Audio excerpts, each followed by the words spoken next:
ദൈവത്തിന് സ്തുതി. പ്രഭാത കിരണത്തിലേക്ക് സ്നേഹവന്ദനം. ഭാഗം 2127. ഇന്ന് ഒക്ടോബർ മാസം 27-ാം തീയതി. ഈ ആണ്ടിലെ 300-ാമത്തെ ദിവസത്തിലെത്തി. ഒരാളെ സ്നേഹിക്കണമെങ്കിൽ അയാളെ പരമാവധി നമ്മൾ അറിയണം, ഉൾക്കൊള്ളണം. അപരന്റെ കുറവുകളെ പോലും നമ്മൾ അനുഭാവത്തോടെ പരിഗണിക്കണം. അങ്ങനെയാണ് നമുക്കൊന്ന് പൊരുത്തപ്പെടാൻ പറ്റുക. കുറവുകളെ അറിയാതെയും അംഗീകരിക്കാതെയും ആർക്കും ആരെയും ഒരിക്കലും സ്നേഹിക്കാൻ കഴിയില്ല.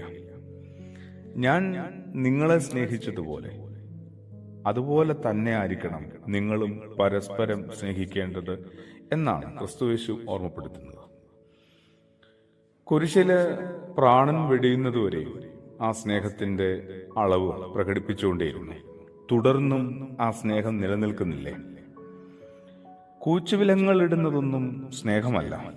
സ്വന്തമാക്കണമെന്ന് വാശിയും വേണ്ട അതിനകത്ത്. സ്വന്തമായി കഴിഞ്ഞാലോ അടിമയാക്കുന്നതുമല്ല ശരിയായ സ്നേഹം. സ്വാതന്ത്ര്യം നഷ്ടപ്പെടുത്തുന്ന ബന്ധങ്ങൾക്കിടയിൽ എന്തുമാത്രം അപകടങ്ങൾ ഒളിഞ്ഞിരിപ്പുണ്ട്. ചിറക് വിരിക്കാനും അല്പം പറക്കാനും ശേഷിയുള്ളവർ ഭക്ഷണവും വെള്ളവും കിട്ടുമെന്നതിന്റെ പേരിൽ എന്തിനാണ് വെറുതെ കൂട്ടിൽ ഇങ്ങനെ കിടക്കേണ്ടി വരുന്നത്? ആനന്ദ അനുഭൂതികളിൽ മാത്രമാണോ സ്നേഹമുള്ളത്? അസ്വസ്ഥതകൾക്കിടയിലും ആകുലതകൾക്കിടയിലും സ്നേഹമുണ്ടാവും. അതൊന്ന് കണ്ടെത്താനായിട്ട്, അതൊന്ന് അറിയാനും അനുഭവിപ്പാനുമായിട്ട് എന്തുകൊണ്ടാണ് മിക്ക ബന്ധങ്ങളും വളരാത്തതും എത്താത്തതും? ഒന്നും കൂടി ഒന്ന് ഓർക്കേണ്ട കാര്യമാണ്. ഞാൻ ഒരാളെ സ്നേഹിക്കുന്നു എന്നത് തിരിച്ച് ഞാൻ സ്നേഹിക്കപ്പെടാനുള്ള യോഗ്യതയാവുന്നില്ല.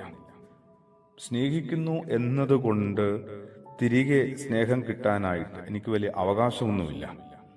എല്ലാവരെയും സ്നേഹിക്കുക എന്നത് കടമയായി പൊതുവെ പറയാമെങ്കിൽ സ്നേഹിക്കപ്പെടുക എന്നത് എൻ്റെ ഒരു അവകാശമായി മാറുന്നില്ല. സ്നേഹിക്കുന്നവർ ഉപേക്ഷിക്കേണ്ട ചില പിടിവാശികളുണ്ട്. എന്നെ തിരിച്ചും സ്നേഹിക്കണമെന്നുള്ളതാണ് ആദ്യത്തേത്. എന്നെ മാത്രം സ്നേഹിക്കണമെന്നുള്ളതാണ് രണ്ടാമത്തേത്. എക്കാലവും സ്നേഹിക്കണമെന്നുള്ളത് മൂന്നാമത്തേത്. എല്ലാ ബന്ധങ്ങളും എന്നും തുടരാനായൊന്നും വരില്ല കേട്ടോ.